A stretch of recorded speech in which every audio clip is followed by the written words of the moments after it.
నమస్కారం n times కి స్వాగతం. హెడ్లైన్స్ చూద్దాం.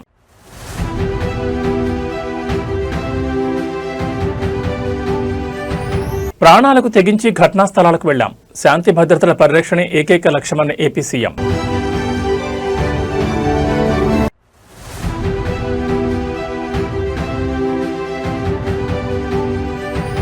ఉత్తరాంధ్ర మన్యంలో ఏనుగుల భయానికి చెక్. కుంకి ఏనుగులను రంగంలోకి దించిన ప్రభుత్వం.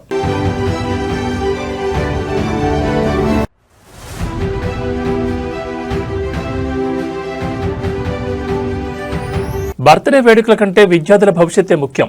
నెట్టింట కేటీఆర్పై ప్రశంసల వర్షం.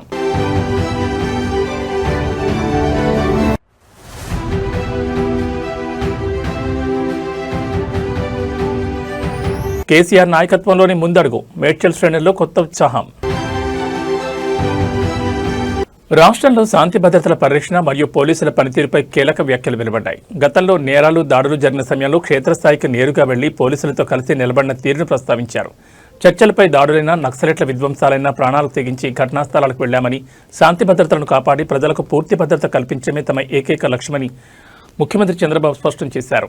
నేరాలు జరిగిన ప్రదేశాలకు స్వయంగా వెళ్లి నేర నియంత్రణలో పోలీసులకు అండగా నిలిచారని పేర్కొన్నారు. గతంలో చర్చలపై దాడులు జరిగిన సమయంలో స్వయంగా అక్కడికి వెళ్లారని గుర్తు చేశారు. ఉమ్మడి ఖమ్మం జిల్లాలో పోలీస్ స్టేషన్ను నక్సలెట్లు పేల్చేసినప్పుడు అక్కడ నక్సలెట్లు ల్యాండ్ మైన్లు లేదా దాడికి ప్లాన్ చేశారనే నిఘా వర్గాల హెచ్చరికలు ఉన్నప్పటికీ భయపడకుండా స్వయంగా హెలికాప్టర్లు సంఘటనా స్థలానికి వెళ్లిన విధానాన్ని వివరించారు. ఎన్ని ముప్పులున్నప్పటికీ తమ ఏకైక ధ్యేయం శాంతి భద్రతలను కాపాడమేనని ఉద్ఘాటించారు. సమాజంలో నేరస్తులపై కఠినంగా వ్యవహరిస్తూ ప్రజలకు మరియు పోలీసులకు పూర్తి స్థాయిలో భద్రతా భావాన్ని కల్పించేందుకు పరిపాలనలో ఎల్లప్పుడూ మొదటి ప్రాధాన్యత ఇచ్చామని వెల్లడించారు. శాంతి భద్రతల పరిరక్షణపై చేసిన ఈ వ్యాఖ్యలు ప్రస్తుతం రాజకీయ వర్గాల్లో హాట్ టాపిక్ గా మారాయి. ఈవెన్ నాకు జూబ్లీ హిల్స్ లో విచిత్రంగా ఎగ్జాస్ట్ ఫ్యాన్ లో నుంచి క్రైమ్లు చేసేవాళ్ళు. నన్ను పట్టుకోవాలంటే అప్పుడు ఆర్పీ సింగ్ గారు పవర్ఫుల్ గానే ఉండేవాడు కానీ చేయలేకపోతే నేను వెళ్ళాను 3 సైట్లకి. అప్పుడు కంట్రోల్ అయ్యాను. చర్చిల మీద దాడులు జరిగితే 3-4 చర్చెస్కి వెళ్ళాను.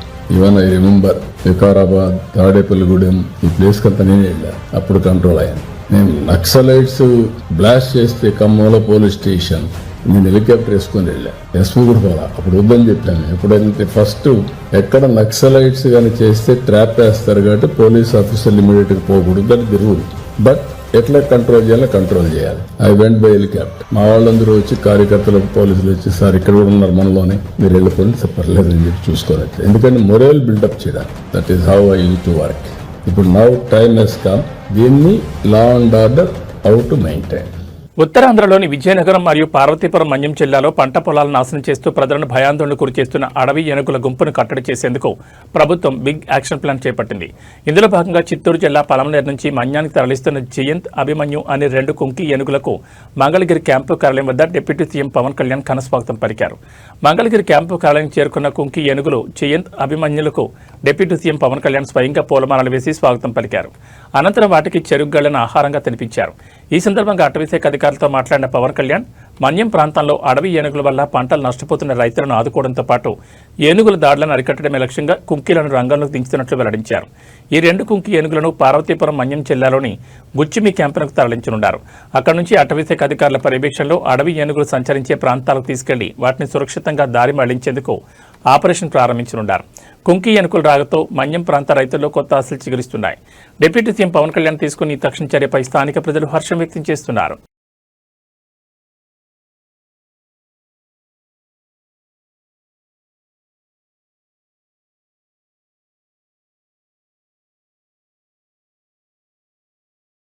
బీఆర్ఎస్ వర్కింగ్ ప్రెసిడెంట్ కేటీఆర్ తన 50వ జన్మదిన వేడుకలను పూర్తిగా రద్దు చేసుకున్నారు. నీట్ పరీక్షల అక్రమాలు మరియు లీకేజీలపై పోరాడుతున్న విద్యార్థులకు, యువతకు మద్దతుగా నిలిచేందుకు ఆయన ఈ నిర్ణయం తీసుకున్నారు.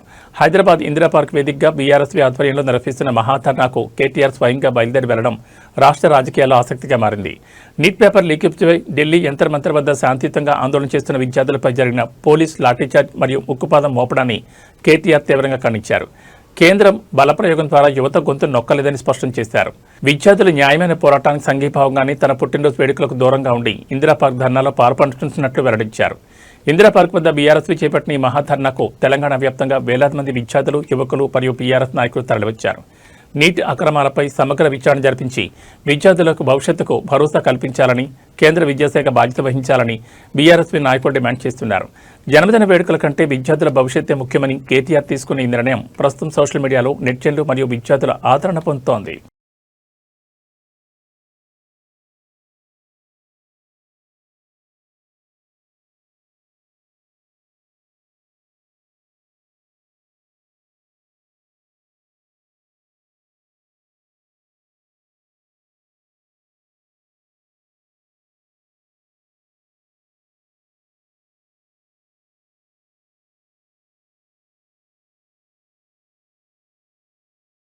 తన పార్టీ మార్పు ప్రచారంపై బీఆర్ఎస్ సీనియర్ నేత మేడ్చల్ ఎమ్మెల్యే మల్లారెడ్డి తీవ్ర భావోద్వేగానికి గురయ్యారు. ఓ బీఆర్ఎస్ కార్యకర్త తన సొంత రక్తంతో రాసిన లేఖ తనను ఎంతగానో బాధించిందని ఆయన ఆవేదన వ్యక్తం చేశారు. హైదరాబాద్ బోయినపల్లిలో నిర్వహించిన కేటీఆర్ జన్మదిన వేడుకల్లో పాల్గొన్న ఆయన తాను ఎలాంటి పరిస్థితుల్లోనూ బీఆర్ఎస్ను వీడేది లేదని, చివరి వరకు పార్టీలోనే కొనసాగుతానని తేల్చి చెప్పారు. గత కొన్ని రోజులుగా మల్లారెడ్డి పార్టీ మారుతున్నారంటూ వస్తున్న ప్రచారాలతో ఆందోళన చెందిన ఒక బీఆర్ఎస్ కార్యకర్త ఆయన పార్టీ మారొద్దంటూ తన రక్తంతో లేఖ రాశారు. ఈ విషయంపై స్పందించిన మల్లారెడ్డి ఆ లేఖ చూసి తాను ఎంతో బాధపడ్డానని తెలిపారు. సదరు అభిమాని కార్యకర్త ఎవరో ఆరా తీసి స్వయంగా వెళ్లి కలుస్తానని, అతని ప్రేమకు రుణపడి ఉంటానని వెల్లడించారు. బోయినపల్లిలో కేటీఆర్ బర్త్డే వేడుకల సందర్భంగా మల్లారెడ్డి మాట్లాడుతూ తాను బీఆర్ఎస్ విడుతున్నట్లు జరుగుతున్న ప్రచారాలన్నీ అబద్దాలని కొట్టిపారేశారు. కేసీఆర్ నాయకత్వంలో కేటీఆర్ అండతో పార్టీలోనే ఉంటానని, కార్యకర్తలు ఎవరూ ఆధారపడాల్సిన అవసరం లేదని ధైర్యం చెప్పారు. మల్లారెడ్డి ఇచ్చిన క్లారిటీతో మేడ్చల్ నియోజకవర్గ బీఆర్ఎస్ శ్రేణుల్లో ఉత్సాహం నెలకొంది. రాసినందుకు చాలా బాధ అనిపించింది నాకు. ఎవరు అడ్రస్ కూడా రాయలేదు. తప్పకుండా నేను కలుస్తా. నేను ఆయన బాధ అంతా నేను పార్టీలోకి వెళ్ళి మారుతున్నాను బాధ. అది రాసిండు. నాకు కూడా బాధ అనిపించింది. చాలా ఇబ్బందికరం ఉంది. అడ్రస్ తెస్తే తప్పకుండా ఆయన ఇంటికి పోతుంటే తప్పకుండా ఆయన ఎట్లయినా అడ్రస్ తెచ్చుకొని పోతా. నాకు కూడా బాధ. నేను ఎక్కడ పార్టీలోకి పోతాను. ఏ పార్టీలో మాట్లాడలేదు. దేశవ్యాప్తంగా తీవ్ర సంచలనం సృష్టించిన నీట్ ప్రశ్నపత్రం లీకేజ్ వ్యవహారంపై భారత ప్రధాని నరేంద్ర మోడీ స్పందించారు. పేపర్ లీకేజ్ కావడం అనేది సాధారణ విషయం కాదని, ఇది లక్షలాది మంది విద్యార్థులకు, వారి తల్లిదండ్రులకు తీవ్ర మనోవేదన కలిగించే అంశమని పేర్కొన్నారు. విద్యార్థులు ఒక విద్యా సంవత్సరం వృధా కాకూడదనే ఉద్దేశంతోనే తమ పూర్తి శక్తిని ఉపయోగించి 22 లక్షల మందికి పరీక్షలు నిర్వహించామని స్పష్టం చేశారు. ఈ లీకేజ్ ఘటనకు సంబంధించి కేంద్ర ప్రభుత్వం ఇప్పటికే అనేక కఠిన చర్యలు తీసుకుందని ప్రధాని మోడీ వెల్లడించారు. అక్రమాలకు పాల్పడిన ప్రధాన సూత్రధారులను, దోషులను ఇప్పటికే పట్టుకుని జైల్లో పెట్టామని తెలిపారు. భవిష్యత్తులో ఇలాంటి ఘటనలు పునరావృతం కాకుండా ఉండేందుకు వేగవంతమైన విచారణ కోసం ఫాస్ట్ ట్రాక్ కోర్టుల ఏర్పాటుకు ఆదేశాలు ఇచ్చినట్లు చెప్పారు. పేపర్ లీకేజీలను అరికట్టేందుకు అత్యంత కఠినమైన శిక్షా విధానాలు సిద్ధం చేయాలని ఉన్నతాధికారులను ఆదేశించినట్లు ప్రధాని తెలిపారు. దీనిపై కేంద్ర కేబినెట్లో పూర్తి స్థాయిలో చర్చించి నిపుణుల సూచనల మేరకు పార్లమెంట్ సమావేశాల్లో వీలైనంత త్వరగా కొత్త బిల్లును ప్రవేశపెట్టి చట్టం చేస్తామని హామీ ఇచ్చారు. ప్రధాని మోడీ ప్రకటనతో నీట్ విద్యార్థులకు పారదర్శక పరీక్షల నిర్వహణకు కేంద్రం తీసుకుంటున్న చర్యలపై స్పష్టత వచ్చింది. फ्रेंड्स, मैं जानता हूं कि पेपर लीक ये कोई मामूली विषय नहीं है. लाखों विद्यार्थी और उनके अभिभावकों के लिए बहुत ही पीड़ादायक है और इसलिए पेपर लीक घटना से अब तक पिछले 2.5 महीनों में अनेक विध कदम उठाए गए. गुनहगारों को पकड़ा गया है, वे जेल में पड़े हैं. हमारा सबसे महत्वपूर्ण जिम्मा था कि विद्यार्थियों का 1 वर्ष बर्बाद न हो. तत्काल परीक्षाएं लेना बहुत जरूरी था. सरकार ने अभी पूरी शक्ति का उपयोग करके कम से कम समय में 22 लाख जितने विद्यार्थियों के एग्जाम हो जाए इसका प्रबंध किया. और अभी 5-6 दिन पहले 19 तारीख को रिजल्ट भी आ गया और देश भर में उत्तीर्ण हो गए विद्यार्थियों की खुशियों की खबरें भी आ रही हैं. लेकिन हम वहां पर संतोष मानने वाले लोगों में से नहीं है और इसलिए मैंने आज फास्ट ट्रैक कोर्ट के लिए विभागों को निर्देश दिए थे. आज विभागों ने लगातार मेहनत करके देर रात मुझे मुसद्दा भी दे दिया. फास्ट ट्रैक कोर्ट और कठोर सजा के प्रावधान के साथ का ये मुसद्दा कल कैबिनेट में चर्चा होगी. कैबिनेट के साथियों के सुझाव के बाद उसका अंतिम रूप दिया जाएगा और सोमवार से संसद का दूसरा सप्ताह शुरू हो रहा है तब जल्द से जल्द उस बिल को सदन में पारित कराने का प्रयास किया जाएगा। దేశవ్యాప్తంగా కలకలం రేపిన నీట్ యూజీ పేపర్ లీకేజ్ వివాదం మరియు పరీక్షా విధానంలో లోపాలపై పోరాడుతున్న ప్రముఖ సామాజిక కార్యకర్త సోనం వాంగ్చుక్ తన నిరాహార దీక్షను విరమించారు. కేంద్ర ప్రభుత్వం నుంచి స్పష్టమైన లిఖితపూర్వక హామీ లభించిన అనంతరమే దాదాపు 26 రోజుల పాటు కొనసాగించిన తన సుదీర్ఘ దీక్షకు స్వస్తి పలికినట్లు ఆయన వెల్లడించారు. ఈ మేరకు సోనం వాంగ్చుక్ ఒక వీడియో సందేశాన్ని విడుదల చేశారు. గత 2 రోజులుగా కేంద్ర ప్రభుత్వ ప్రతినిధులతో జరిగిన సుదీర్ఘ చర్చలు సఫలమయ్యాయని తెలిపారు. నీట్ పరీక్షల నిర్వహణలో జరిగిన అక్రమాలు, ప్రశ్నాపత్రాల లీకేజ్ వ్యవహారంపై రాబోయే పార్లమెంట్ సమావేశాల్లో సమగ్రంగా చర్చిస్తామని ప్రభుత్వం హామీ ఇచ్చినట్లు ఆయన స్పష్టం చేశారు. దేశంలోని లక్షలాది మంది విద్యార్థుల భవిష్యత్తును దృష్టిలో ఉంచుకుని మొత్తం పరీక్షల వ్యవస్థను ప్రక్షాళన చేసేందుకు కేంద్రం సుముఖత వ్యక్తం చేసిందని వాంగ్చుక్ పేర్కొన్నారు. ప్రభుత్వం నుంచి అధికారికంగా హామీ లభించడం విద్యార్థుల సంయుక్త పోరాటానికి దక్కిన విజయంగా భావిస్తున్నట్లు వెల్లడించారు. సోనం వాంగ్చుక్ దీక్ష విరమణతో నీట్ వివాదంలో కేంద్రం తదుపరి తీసుకోబోయే పార్లమెంటరీ చర్యలపై దేశవ్యాప్తంగా ఆసక్తి నెలకొంది. नमस्कार दोस्तों, आज 26वें दिन मैं आप लोगों को कुछ ख़ास खबर बताना चाहूँगा। अभी रात के लगभग 12:30 बज रहे हैं। अभी थोड़ी देर पहले केंद्रीय मंत्री जेपी नड्डा साहब और जितेंद्र सिंह साहब यहाँ आए थे और लद्दाख के एपेक्स बॉडी के शीर्ष नेतागण भी यहाँ आए थे। और उससे पहले आप लोगों को मालूम है विभिन्न राजनीतिक दलों के लगभग 65 सांसदों ने आकर और हस्ताक्षर देकर हमसे अनशन तोड़ने के लिए कहा और वो संसद में इस मुद्दे पर नीट पेपर्स और परीक्षाओं की प्रणाली पर चर्चा करेंगे, ये आश्वासन दिया। और जो सरकार और बैठना पड़ा और ज़्यादा भी बैठ जाता तो आखिर में आज उन्होंने लिखकर आश्वासन दिया है। Statement from the government side, government is positive on not registering cases against those protesting peacefully at Jantar Mantar in Delhi and those participating in the march to the parliament on July 20, 2026.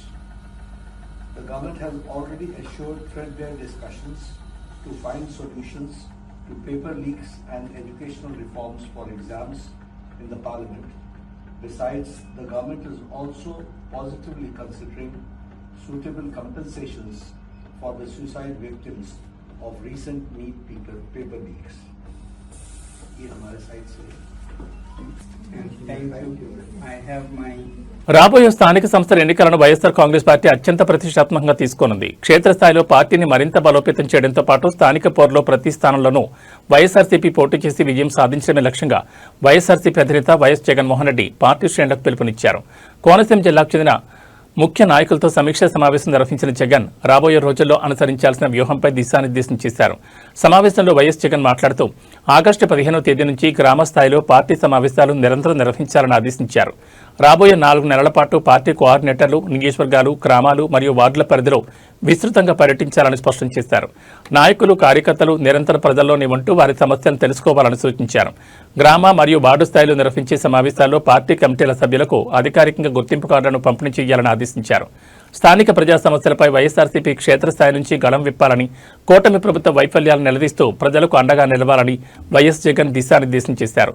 Jagan ఇచ్చిన ఈ శ్రేణుల దిశానిర్దేశంతో కోనసీమ జిల్లా వైఎస్ఆర్సీపీ వర్గాల్లో కొత్త ఉత్సాహం నెలకొంది.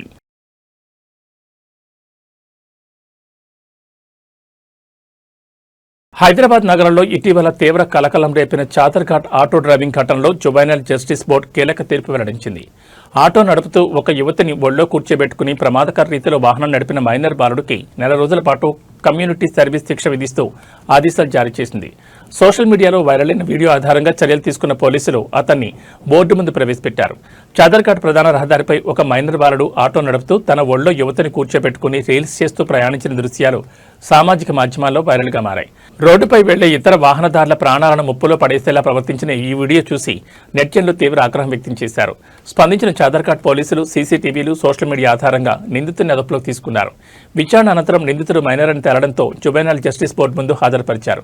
కేసును పరిశీలించిన బోర్డు సదరు మైనర్కు 4 రోజుల పాటు కమ్యూనిటీ సర్వీస్ శిక్ష విధించింది. ప్రతిరోజు ఉదయం 10 గంటల నుంచి మధ్యాహ్నం 2 గంటల వరకు బోర్డు కార్యాలయంలోనే ఉండి సేవలు అందించాలని ఆదేశించింది. ట్రాఫిక్ నిబంధనలు ఉల్లంఘిస్తూ రీల్స్ పేరిట స్టంట్లు చేస్తే కఠిన చర్యలు తప్పవని పోలీసులు స్పష్టం చేశారు. మేడ్చల్లోని ప్రముఖ ఐటీ సంస్థ టెక్ మహీంద్రా కంపెనీ ముందు తీవ్ర ఉద్రిక్తత నెలకొంది. తనను అకారణంగా ఉద్యోగం నుంచి తొలగించారంటూ సాఫ్ట్వేర్ ఉద్యోగిని భావన కంపెనీ ప్రధాన గేటు ముందు ధర్నా దిగారు. అనారోగ్యంతో బాధపడుతున్న తన చిన్నారి పాపను చూసుకునేందుకు కేవలం 3 రోజులు సెలవు అడిగినందుకే యాజమాన్యం దారుణంగా ఉద్యోగం నుంచి తీసేసిందని ఆవేదన వ్యక్తం చేశారు. గతంలో తాను తీవ్ర అనారోగ్యంతో ఆఫీసులోనే కింద పడిపోతే కంపెనీ ప్రతినిధులు కనీసం పట్టించుకోలేదని భావన ఆరోపించారు. ఆసుపత్రిలో 14 రోజుల పాటు చికిత్స పొందుతున్న సమయంలో కూడా ఉద్యోగం నుంచి తీసేస్తామని బెదిరింపులకు గురిచేశారని కన్నెట్టి పర్యంతమయ్యారు. ఉద్దేశపూర్వకంగానే తనపై కక్షగట్టి కంపెనీ నుంచి తొలగించారని మండిపడ్డారు.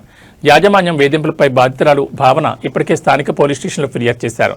తనకు తన కుటుంబానికి జరిగిన అన్యాయంపై కంపెనీ యాజమాన్యం స్పందించి తక్షణమే న్యాయం చేయాలని, తన ఉద్యోగాన్ని తిరిగి ఇవ్వాలని డిమాండ్ చేస్తూ టెక్ మహీంద్రా ఆఫీస్ ముందు నిరసన దిగారు. సాఫ్ట్వేర్ కంపెనీ ముట్టడితో అక్కడ బాధితురాలికి ఐటీ ఉద్యోగ సంఘాలు, స్థానికులు మద్దతుగా నిలుస్తున్నారు.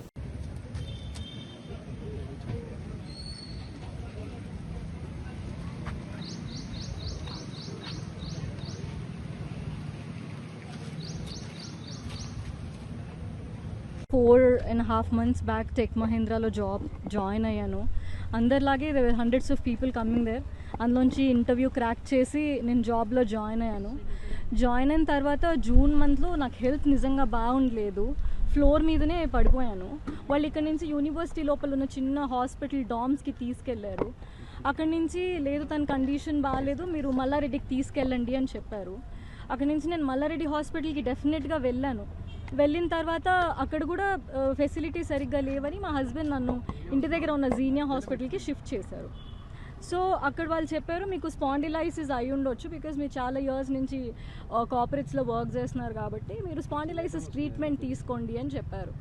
సో నేను స్పాండిలైసిస్ ట్రీట్మెంట్ తీసుకోవడానికి 15 days ఫిజియోథెరపీ ఉండింది. ఆల్రెడీ నేను ఆ డాక్యుమెంట్స్ వాళ్ళకి సబ్మిట్ చేశాను.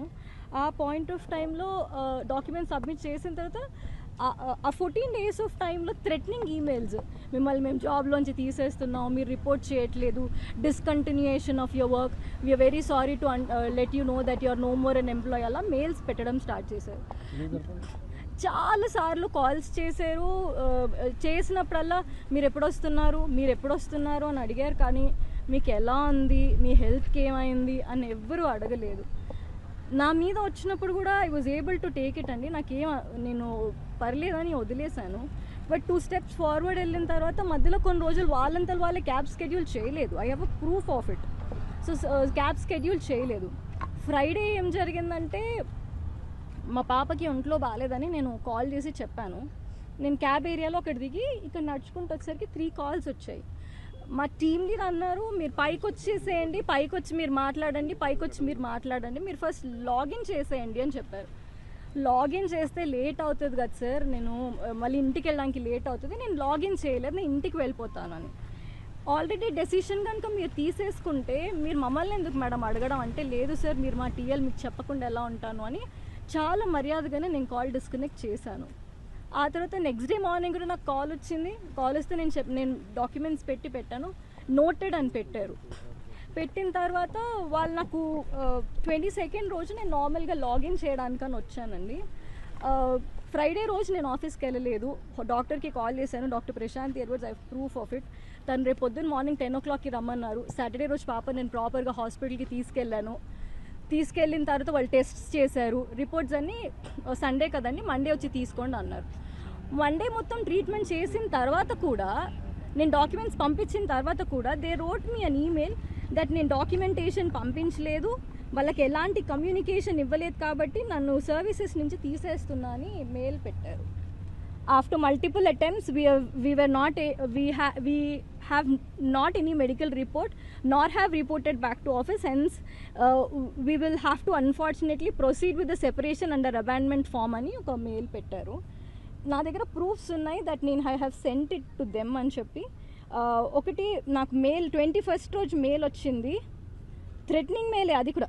It is not never requesting, phone చేసినప్పుడు కూడా మీ పాపకి ఎలా ఉంది, మీరు ఎప్పటి వరకు వస్తారు కూడా చూడండి. 21st రోజు వాళ్ళు ఇచ్చారు, వాళ్ళకి నేను రిప్లై చేశాను. నేను ఎక్కడ వాళ్ళకి కమ్యూనికేట్ చేయకుండా పారిపోయానో నాకైతే తెలియలేదు. మళ్ళీ ఇందులో క్లియర్గా you haven't reported to office అన్నారు. 22nd రోజు నేను ఆఫీస్కి వచ్చాను. I used office cab. వచ్చిన తర్వాత when I was reading those mails అండి, నాకు అనిపించింది నేను ఇంత టాక్సిక్ ఎన్వైరన్మెంట్లో నేను వర్క్ చేయలేను. Anyhow I was decided to put down my papers and police స్టేషన్కి వెళ్ళాను నేను టు కంప్లైంట్.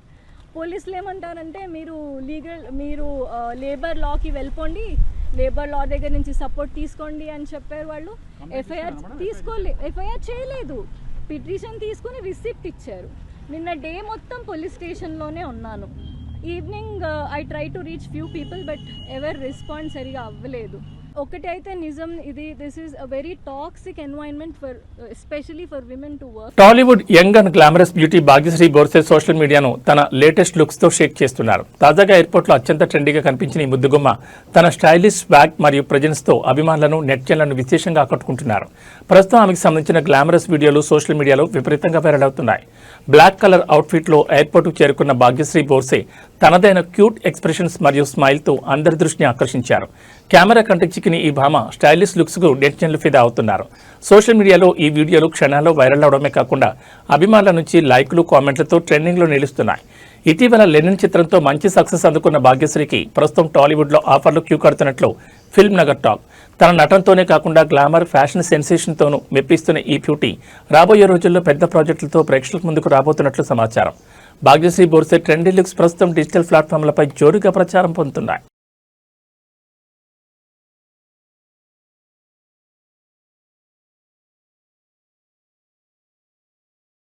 హైదరాబాద్ బులియన్ మార్కెట్లో ఇవాళ పసిడి, వెండి ధరలు భారీగా తగ్గాయి. గత కొద్ది రోజులుగా పెరుగుతూ వచ్చిన ధరలు ఒక్కసారిగా దిగిరావడంతో కొనుగోలుదారులకు పెద్ద బోరట్ లభించినట్లయింది.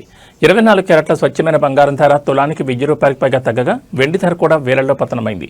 మార్కెట్ వివరాల్లోకి వెళ్తే హైదరాబాద్లో 24 క్యారెట్ల 10 గ్రాముల బంగారం ధర ఇవాళ ₹1,850 తగ్గి ₹1,44,330 వద్ద కొనసాగుతోంది. అలాగే ఆభరణాల తయారీకి ఉపయోగించే 22 క్యారెట్ల 10 గ్రాముల పసిడి ధర 1,700 మేర పతనమై ₹132,300 వద్ద పలుకుతోంది. అంతర్జాతీయ మార్కెట్లో చోటు చేసుకున్న పరిణామాల కారణంగానే దేశీయంగా కూడా బంగారం ధరలు దిగివచ్చినట్లు వ్యాపార వర్గాలు వెల్లడిస్తున్నాయి. మరోవైపు వెండి ధర కూడా భారీగా దిగివచ్చింది. కేజీ వెండి ధర ఏకంగా 5,000 తగ్గి ప్రస్తుతం 2,40,000 నమోదైంది.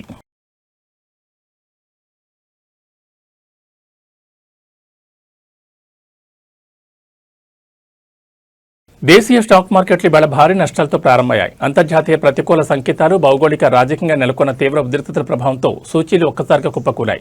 ప్రారంభంలోని నిఫ్టీ ఏకంగా 191 పాయింట్లు కోల్పోయి 23,678 వద్ద కొనసాగుతుండగా సెన్సెక్స్ 673 పాయింట్ల పతనమై 75,717 వద్ద తీవ్ర ఆందోళనకరంగా ట్రేడ్ అవుతోంది. మార్కెట్ల పతనానికి ప్రధానంగా ఇరాన్, అమెరికా మధ్య యుద్ధం మరింత ముదరడమే కారణమని విశ్లేషకులు చెబుతున్నారు. ఎర్ర సముద్రంలో ఆయిల్ ట్యాంకర్లపై హౌదీ తిరుగుబాటుదారులు దాడులకు తెగబడడంతో పాటు అమెరికా అధ్యక్షుడు ట్రంప్ విధించిన కొత్త టారిఫ్లు ప్రపంచ వ్యాపార రంగాన్ని కలవరపెడుతున్నాయి. దీనికి తోడు అంతర్జాతీయంగా క్రూడాయిల్ ధరలు ఒక్కసారిగా భగ్గుమనడంతో పసిడి, ఆయిల్ ఆధారిత రంగాలు తీవ్ర ప్రతికూలత ఎదుర్కొంటున్నాయి. మరోవైపు విదేశీ పెట్టుబడులు తరలిపోతుండటంతో డాలర్తో పోలిస్తే భారత రూపాయి విలువ ఎన్నడూ లేని విధంగా 96.63కి పడిపోయి ఆందోళన కలిగిస్తోంది. విదేశీ సంస్థాగత ఇన్వెస్టర్లు భారీగా లాభాల స్వీకరణకు దిగడం, రూపాయి బలహీనపడడంతో ఒక్కరోజే ఇన్వెస్టర్ల సంపద లక్షల కోట్ల రూపాయల్లో ఆవిరైపోయింది. ప్రస్తుతం నిఫ్టీ, సెన్సెక్స్ నష్టాల్లోనే ట్రేడ్ అవుతుండటంతో ఇన్వెస్టర్లు ఆచితూచి అడుగులు వేయాలని నిపుణులు సూచిస్తున్నారు.